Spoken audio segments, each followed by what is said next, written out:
Hello students, कैसे हैं आप सब।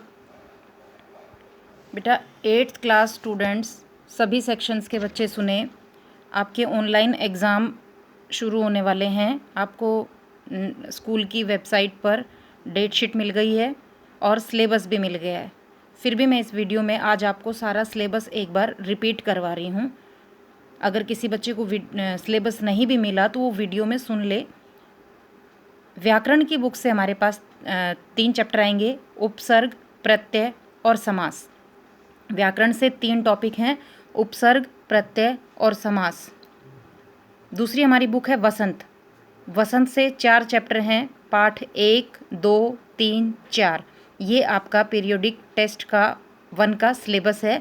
20 मार्क्स का आपका एग्ज़ाम होगा और एग्ज़ाम जो क्वेश्चन पेपर जो है वो MCQs टाइप का होगा। अब कुछ बच्चों के मेरे पास फ़ोन आए थे कि मैम चैप्टर जो हैं वो MCQs में कैसे होंगे। व्याकरण जो है वो तो आपकी MCQs में हो जाएगी, नो डाउट, ठीक है। अब कुछ बच्चों के डाउट्स थे कि मैम जो हमारे चैप्टर हैं उनके तो हमने क्वेश्चन आंसर्स याद किए हुए हैं, वो MCQs में कैसे होंगे।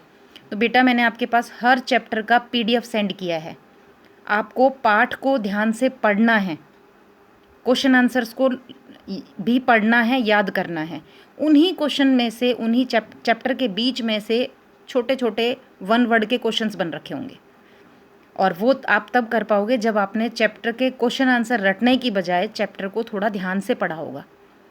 तो मैं अगेन अपनी बात को रिपीट कर रही हूँ कि आपके पास PDF में जो चैप्टर्स आए हैं और अगर बुक अवेलेबल है तो बहुत अच्छी बात है।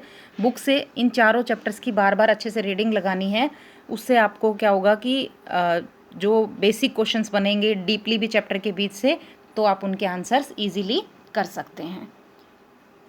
तो अपने एग्ज़ाम की तैयारी शुरू कर दीजिए और अपना काम जो है वो साथ साथ कंप्लीट करते चलिए। कुछ बच्चों के मेरे पास कॉल्स आती हैं तो आप मेरे से कम 1 वीक या 2 वीक पीछे चल रहे हैं, यानी कि जो 2 वीक पहले मैंने वीडियो सेंड की है वो काम बच्चे इस वीक में कर रहे हैं। तो बेटा यूट्यूब पे वीडियोस जो हैं वो डिलीट हो जाती हैं, अपने आप हो जाती है, ऑटोमेटिक हो जाती है। ना मैं करती हूँ ना स्कूल वाले करते हैं, बट वो अपने आप एक टाइम लिमिट के बाद अपने आप डिलीट हो जाती है। फिर आप लोग मुझे बोलते हो कि मैम ये वीडियो नहीं मिल रही स्कूल की साइट पे। आपको बता दिया गया है एवरी सैटरडे आपका हिंदी का काम आता है। आप एवरी सैटरडे अपनी वीडियो अपलोड करें, सुने और अपना रिटन वर्क जो है वो साथ साथ कंप्लीट करते चलें, क्योंकि साइट पे वर्कलोड बढ़ रहा है जिसके कारण डिलीट हो जाता है कुछ मैटर उसमें से। फिर आप बोलते हो हमें ये चैप्टर नहीं मिला, ये PDF नहीं मिला, ये वीडियो नहीं मिली। सो प्लीज़ एवरी सैटरडे जब भी आपको आपका काम मिलता है तो आप उसे साथ साथ कंप्लीट करते चलिए। पेंडिंग मत छोड़िए काम को कि ये वीडियो तो आज आ गई, हम इसको अगले वीक देखेंगे, तभी आपको वीडियो नहीं मिलती, ठीक है बेटा। तो अब आपने साथ साथ काम करना है। आज हम वसंत की बुक का पाठ 9 करेंगे।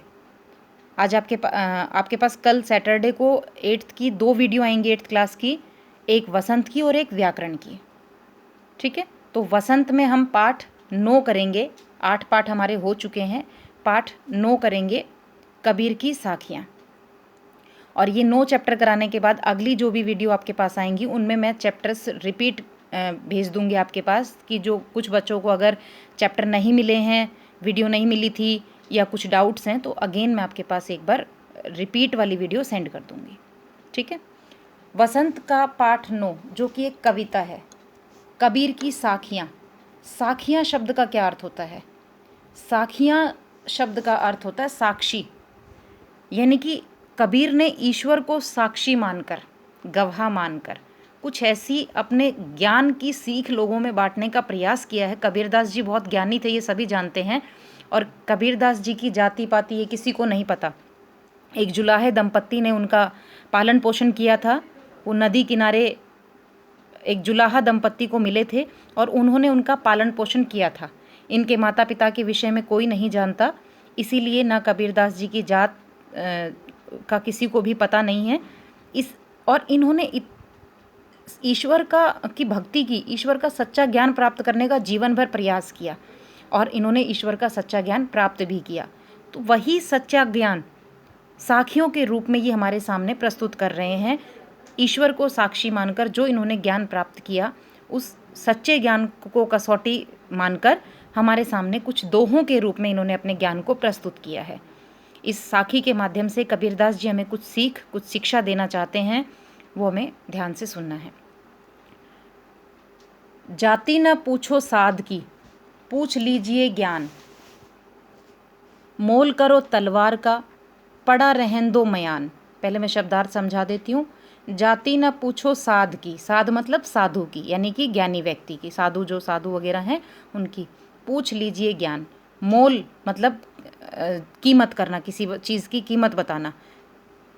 तलवार का, पड़ा रहन दो मयान। मयान सबको पता है क्या होती है, जिसमें तलवार को रखा जाता है, यानी तलवार का कवच, उसका जो ऊपर का कवर होता है जिसके अंदर तलवार को रखा जाता है, उसे मयान कहा जाता है। तो कबीरदास जी कहते हैं, जाति न पूछो साध की, पूछ लीजिए ज्ञान।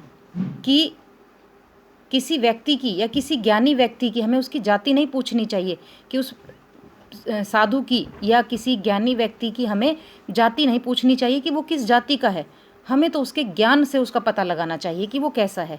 यानी किसी व्यक्ति के ज्ञान का पता किसी व्यक्ति को अगर हम जानना चाहते हैं तो उसे उसकी जाति से नहीं पूछा जाता, बल्कि उसके ज्ञान से उसकी पहचान होती है। मोल करो तलवार का, पड़ा रहन दो मयान। कहते हैं कि हमें तलवार का मोल करना चाहिए और उसके मयान का नहीं, कि उसका कवच जो है वो बहुत कीमती है पर अंदर तलवार जंग खाई हुई है। अर्थात बाहरी दिखावा, बाहरी कवच कैसा है वो मायने नहीं रखता, महत्व रखता है इंसान अंदर से कैसा है, उसकी विचार कैसे हैं, उसकी भावनाएं कैसी हैं, उसके अंदर का ज्ञान कैसा है। अब एक व्यक्ति ऊंचे कुल में जन्म ले लेता है, बहुत अच्छे कुल में जन्म लिया, ब्राह्मण कुल में जन्म लिया, मानो सबसे ऊंचा कुल है, और उसके कार्य जो हैं वो अच्छे नहीं हैं, उसके कर्म अच्छे नहीं हैं, तो फिर बाहर का दिखावा, बाहर की जाति से उसको क्या उसको कौन पहचानेगा। तो इसीलिए कबीरदास जी कहते हैं कि किसी भी ज्ञानी व्यक्ति की, किसी व्यक्ति की जाति नहीं पूछनी चाहिए। जाति से किसी व्यक्ति के ज्ञान का पता नहीं चलता। हमें तो उस व्यक्ति के ज्ञान को जानना चाहिए कि वो ज्ञानी कितना है, उसको ज्ञान कितना है, सच्चा ज्ञान कितना है।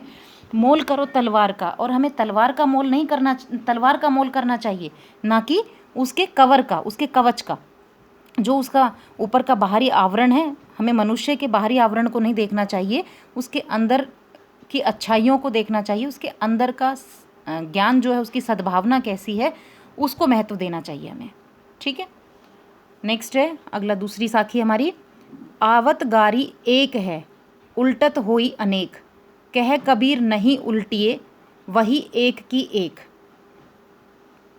गारी का मतलब है गाली देना, अपशब्द बोलना। उल्टत होई मतलब पलट कर, अनेक मतलब बहुत सारी। कह कबीर नहीं उलटिए, वही एक की एक। कहते हैं कि आवत गारी एक है। अगर किसी किसी की तरफ से आपको एक गाली मिलती है, यानी एक शब्द मिलता है, तो आप पलटकर उसे उलटकर अनेकों अपशब्द बोल सकते हैं। कि एक गाली अगर किसी तरफ से आती है, या एक शब्द आपको कोई कहता है, तो उलटकर अनेकों शब्द आप उसे कह देते हैं। कहे कबीर नहीं उलटिए, पर कबीरदास जी कहते हैं कि उलटकर किसी को नहीं बोलिए, पलटकर किसी को उत्तर अपशब्द के बदले अपशब्द मत दीजिए। वही एक की एक, वही एक सच्चे मनुष्य की, एक सच्चे ज्ञानी की सही परख है, कि वही एक बात जो है वही लौट कर वापस हमारे पास आएगी। कि अगर आपकी तरफ कहीं से एक शब्द आता है तो आप उलटकर अनेक शब्द बोलते हैं, पर कबीरदास जी कहते हैं कि नहीं उलटिए, कि हमें कभी भी पलटकर अपशब्द के बदले अपशब्द नहीं बोलना चाहिए। यानी कि अगर तुम्हें कोई अपशब्द बोल रहा है, उल्टा बोल रहा है, तो भी अगर हम उसे विनम्र भाव से पलटकर एक ही बात बोलते हैं, तो सामने वाले के हृदय में भी परिवर्तन हो जाता है। समझ आया सबको? तीसरी साखी। माला तो कर में फिरे, जीभी फिरे मुख माही। मनुआ तो दहु दिशि फिरे, यह तो सुमिरन नाही। माला तो कर में फिरे, देखो कर का मतलब है हाथ, फिरे मतलब फिरना। जीभी मतलब जीभ, मुख मतलब मुंह में, मनुआ मतलब मन, दहु मतलब हर तरफ, दिशि मतलब दिशाएं। ठीक है, यह तो सुमिरन नाही। सुमिरन का मतलब है सुमिरन करना, ईश्वर का भजन करना, ईश्वर को याद करना। इस दोहे में कबीरदास जी कहते हैं, माला तो कर में फिरे, कि मनुष्य अपने हाथ में मोतियों की माला फेरता है। जीभी फिरे मुख माही, और जीभ से मुख में उसकी जीभ राम राम का उच्चारण करते हुए ईश्वर की भक्ति का दिखावा करती है। कि माला तो हाथ में फेरता है और जीभ से मुख में जीभ को घुमाकर राम नाम का उच्चारण करता है। मनुआ तो दहु दिशि फिरे, यह तो सुमिरन नाही। परंतु ये ईश्वर की सच्ची भक्ति नहीं है, क्योंकि उसका मन तो भगवान पर केंद्रित नहीं है, वो तो दसों दिशाओं में भटक रहा है। तो ये ईश्वर की सच्ची भक्ति नहीं है। कबीरदास जी कहते हैं माला तो कर में फिरे, कि हाथ में तो माला फेर रहा है, जीभी मुख फिरे मुख माही, और जीभ जो है वो मुख में फिर रही है, अर्थात राम के नाम का उच्चारण कर रही है। मनुआ तो दहु दिशि फिरे, परंतु मन तो एक जगह ईश्वर पर केंद्रित नहीं है, वो तो दसों दिशाओं में भटक रहा है, दसों दिशाओं में फिर रहा है। यह तो सुमिरन नाही, यह तो ईश्वर की सच्ची भक्ति नहीं हो सकती। यानी कि मनुष्य हाथ में माला लिए फिर रहा है, सारा दिन माला का जाप करता रहता है, मुख से राम नाम का उच्चारण करता रहता है, पर उसका मन दसों दिशाओं में भटक रहा है, ईश्वर पर केंद्रित नहीं है। वो कभी किसी का के बारे में सोच रहा है, कभी अपने फ़ायदे की सोच रहा है, कभी अपने नुकसान की सोच रहा है, तो उसका मन दसों दिशाओं में भटक रहा है। तो यह तो सच्चा सुमिरन नहीं, यह तो ईश्वर की सच्ची भक्ति नहीं हो सकती। अगली साखी है, कबीर घास न निंदिए, जो पाँव तली होई, उड़ी पड़े जब आँखी में, खरी दुहेली होई। कबीर घास पता ना सबको क्या होती है, न निंदिए मतलब निंदा के योग्य, बुराई करने के लिए। जो पाँव मतलब पैर, तली मतलब नीचे, उड़े पड़े जब आँखी में, आँखी मतलब आँख में, खरी दुहेली होई। खरी का मतलब है बहुत ज़्यादा, मतलब सच्ची में जो होता, सच्चाई में, खरा एकदम। दुहेली मतलब दुखदाई, कष्टदाई होती है। कबीरदास जी इस साखी में कहते हैं कि कबीर घास ने निंदिए, जो पाँव तली हुई, कि घास की भी निंदा नहीं करनी चाहिए जो पाँव के नीचे दब जाती है। पाँव के नीचे जो घास आ जाती है, घास की निंदा करने से इसलिए मना करते हैं क्योंकि बुराई करते समय व्यक्ति की अच्छाई का ध्यान नहीं दिया जाता। पहले इसी की व्याख्या को समझते हैं कि पाँव तले आई हुई घास की भी बुराई नहीं करनी चाहिए, उसकी भी निंदा नहीं करनी चाहिए, उसमें भी कोई ना कोई अच्छाई है। उड़ी पड़े जब आँख में, वह भी जब उड़कर आँख में पड़ती है, खरी दुहेली होई, तो बहुत ज़्यादा सच में मतलब जो है बहुत ज़्यादा कष्ट हो देती है। कहता है कि घास की भी निंदा नहीं करनी चाहिए जो पैर के तले दब जाती है। वही घास जब उड़कर हमारी आँख में पड़ जाती है तो वह हमें बहुत कष्ट देती है। अर्थात किसी भी छोटे से छोटे व्यक्ति की, जिसे आप अपने बराबर का नहीं समझते या सम्माननीय योग्य नहीं समझते, वो आपका नज़रिया है, आप उस इंसान की सिर्फ बुराई देखते हैं। और हर बुराई में भी, किसी व्यक्ति में अगर बुराइयां हैं तो उसमें अच्छाइयाँ भी हैं। इसीलिए वो कहते हैं कि हमें केवल किसी व्यक्ति की बुराई को नहीं देखना चाहिए, चाहे कोई छोटे से छोटा व्यक्ति क्यों नहीं है, उसके अंदर कुछ कमियां भी हैं। पाँव तली का मतलब है यहाँ की कोई छोटा व्यक्ति है, अगर कोई ऐसा बहुत कमज़ोर कोई छोटा व्यक्ति है तो उसकी भी हमें निंदा नहीं करनी चाहिए, उसे भी कमज़ोर नहीं समझना चाहिए। वह भी जब पलट कर वार करता है तो बहुत कष्टदायी होता है। इसलिए उन्होंने घास का उदाहरण लिया कि पाँव के तले आई हुई घास की भी निंदा नहीं करनी चाहिए, कि हम इस घास पर चल रहे हैं तो इस पर हमारा अधिकार है। वह घास का तिनका भी जब उड़कर आँख में चला जाता है तो उससे बहुत ही कष्ट होता है। अगली साखी हमारी लास्ट, जग में बैरी कोई नहीं, जो मन शीतल होई, या आपा को डारी दे, दया करे सब कोई। जग मतलब संसार, बैरी मतलब दुश्मन, जो मन शीतल मतलब ठंडा, आपा का मतलब है अहंकार, डारी दे मतलब गिरा दे, दया करे सब कोई। इस साखी में कबीरदास जी कहते हैं कि संसार में कोई भी हमारा शत्रु नहीं है, कोई भी हमारा दुश्मन नहीं है, कोई भी हमारा बैरी नहीं है, यदि हमारा मन शीतल है, यदि हमारा मन से हम सबको एक भाव देखें, एक समान भाव से देखें, किसी को के साथ किसी प्रकार की ईर्ष्या न रखें, तो जग में हमारा कोई भी बैरी नहीं है, यदि हमारा मन शीतल है, हमारा मन शांत है। या आपा को डारी दे, इस अहंकार को त्याग दे मनुष्य, दया करे सब कोई, तो हर कोई तुझ पर दया करेगा, तुझे भी हर किसी पर दया ही आएगी। इसमें कबीरदास जी कहते हैं कि इस संसार में हमारा कोई शत्रु नहीं है, यदि हमारा मन शीतल है, अगर हमारे मन में शांति है तो कोई भी हमारा शत्रु नहीं है। और जब हम अपने अहंकार को त्याग देते हैं तो सभी हमारे ऊपर दया ही करते हैं। मैं एक बार सारी साखियों की केवल हिंदी आपको रिपीट कर रही हूँ, केवल व्याख्या बोलूँगी, अब मैं आपको शब्दार्थ बीच में नहीं समझाऊँगी। जाति न पूछो साध की, पूछ लीजिए ज्ञान, मोल करो तलवार का, पड़ा रहन दो मयान। कि सच्चे ज्ञानी की एक व्यक्ति की जाति का नहीं के बारे में नहीं पूछना चाहिए, मनुष्य के ज्ञान को महत्व देना चाहिए, ना कि उसकी जाति और धर्म को। एक मनुष्य के ज्ञान को महत्व देना चाहिए, उसकी जाति उसके धर्म को नहीं। तलवार का मोल करना चाहिए हमें उसके कवच का, उसके बाहरी आवरण का नहीं। यानी एक मनुष्य के भीतरी गुणों का हमें महत्व समझना चाहिए, उसके बाहरी आवरण को नहीं देखना चाहिए। आवत गारी एक है, उलटत होई अनेक, कह कबीर नहीं उलटिए, वही एक की एक। कि अगर एक तरफ से आपके पास कोई एक गाली, एक अपशब्द आता है और उलटकर आप उसे अनेक अपशब्द बोलते हैं, तो कबीरदास जी कहते हैं कि उलटिए नहीं, कि पलटकर अपशब्द मत बोलिए, फिर वही एक जो गारी आपकी तरफ, एक अपशब्द आपकी तरफ आया था, वही एक अच्छे शब्द के रूप में आपकी तरफ लौट कर वापस आएगा। माला तो कर में फिरे, कहते हैं कि मनुष्य हाथ में माला फेरता है और जीभ में, मुख में जीभ से राम नाम का उच्चारण करता है, किंतु ये सच्ची ईश्वर की भक्ति नहीं है, क्योंकि उसका मन तो जो है वो 10 दिशाओं में भटक रहा है, उसका मन तो ईश्वर पर केंद्रित नहीं है, तो इसे ईश्वर की सच्ची भक्ति नहीं कहा जा सकता। कबीर घास ने निंदिए जो पाँव तली हुई, कबीरदास जी कहते हैं कि घास की भी निंदा नहीं करनी चाहिए जो हमारे पैरों के तले दब जाती है, अर्थात छोटे से छोटे व्यक्ति की भी निंदा नहीं करनी चाहिए। उड़ी पड़े, जब वह उड़कर आँख में पड़ती है तो सच में बहुत ही कष्टदायी होती है। जग में बैरी कोई नहीं, इस संसार में कोई भी हमारा शत्रु नहीं है यदि हमारा मन शीतल है। यदि हमारा मन शीतल है, मन शांत है, तो इस संसार में कोई भी हमारा शत्रु नहीं हो सकता। या आपा को डारी दे, इस अहंकार को त्याग दे मनुष्य, फिर हर कोई तुझ पर दया ही करेगा, सब चारों तरफ से तेरे पास दया का ही भाव आएगा। ठीक है, काव्यांश की व्याख्या सभी को समझ में आई। अगर आपको लगता है कि आप भूल जाएंगे एग्ज़ाम तक या कुछ है, तो आप अपनी कॉपी में जितनी आपको समझ में आ रही है वो व्याख्या आप लिख सकते हैं। अगर आपको लगता है कि आप खुद से लिख सकते हैं, तो आप अपनी व्याख्या को खुद से लिख लेना। अदरवाइज़ आपको सिर्फ क्वेश्चन आंसर्स और शब्दार्थ लिखने हैं, व्याख्या मैं आपके पास सेंड नहीं करूँगी। आप अपनी तरफ से लिखना चाहो तो आप लिख सकते हो। अब मैं आपको इसके प्रश्न उत्तर समझा देती हूँ।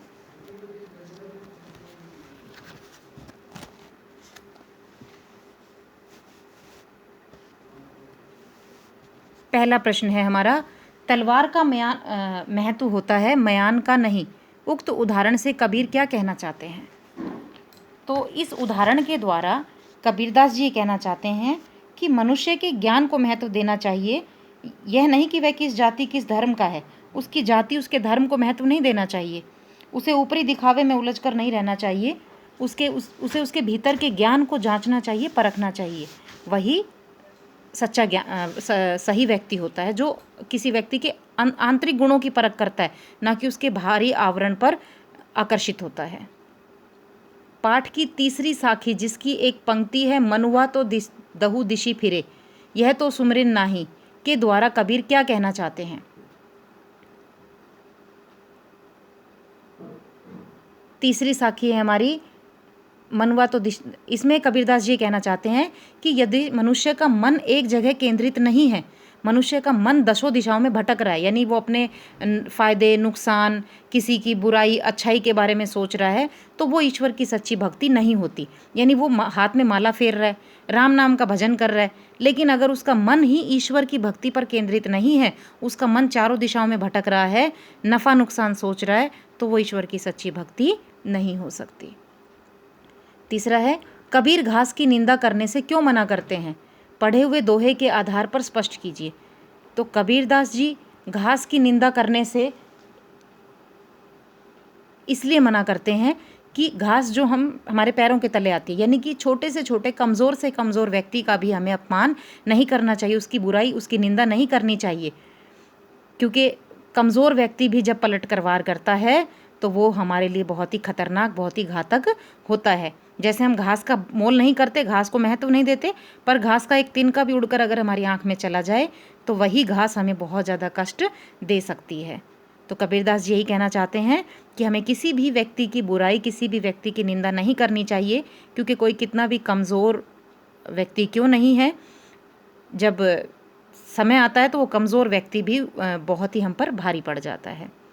प्रश्न नंबर 4, मनुष्य के व्यवहार में ही दूसरों को विरोधी बना लेने वाले दोष होते हैं, यह भावार्थ किस दोहे में व्यक्त है? चौथे प्रश्न का उत्तर देना है आपको। मनुष्य के व्यवहार में ही दूसरों को विरोधी बना लेने वाले दोष होते हैं। लास्ट वाला जो है हमारा आखिरी जो साखी है वो आपको इसमें लिखनी है। ठीक है, आखिरी जो साखी है वो इसमें लिखनी है।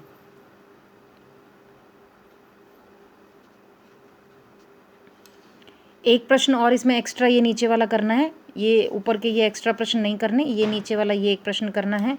कबीर के दोहों को साखी क्यों कहा जाता है? साखी शब्द का शुद्ध रूप है साक्षी। साक्षी का अर्थ है प्रत्यक्ष, देखने वाला। तो संत कबीर ने परमात्मा को साक्षी मानकर अपने ज्ञान की आँखों से जो देखा है उसे ही दोहों के रूप में प्रस्तुत किया है, इसलिए इन दोहों को साखी का नाम से जाना जाता है। मैंने आपको पाठ शुरू करने से पहले, कविता शुरू करने से पहले ये बात समझाई थी कि साखी शब्द का अर्थ है साक्षी, प्रत्यक्ष दिखने वाला।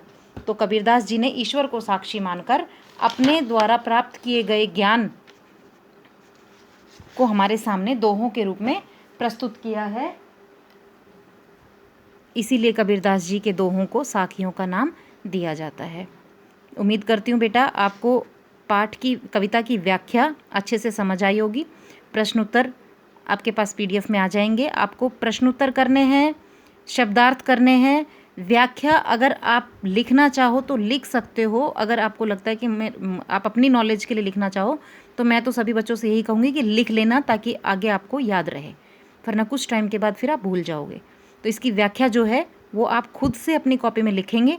प्रश्नोत्तर और शब्दार्थ मैं आपके पास भेजूंगी, वो आपको करने हैं। और एग्ज़ाम के लिए मैं फिर से एक बार वीडियो के लास्ट में भी आपको रिपीट कर रही हूँ। सिलेबस: व्याकरण से उपसर्ग प्रत्यय समास, वसंत से पाठ 1, 2, 3, 4। पेपर आपके पास MCQs पैटर्न में आएगा, इसीलिए बार बार बोल रही हूँ कि पाठ को चारों चैप्टर्स की डीपली रीडिंग लगानी है और अच्छे से अपने पेपर के लिए प्रिपेयर होना है, तैयारी करनी है। ठीक है, धन्यवाद बच्चों।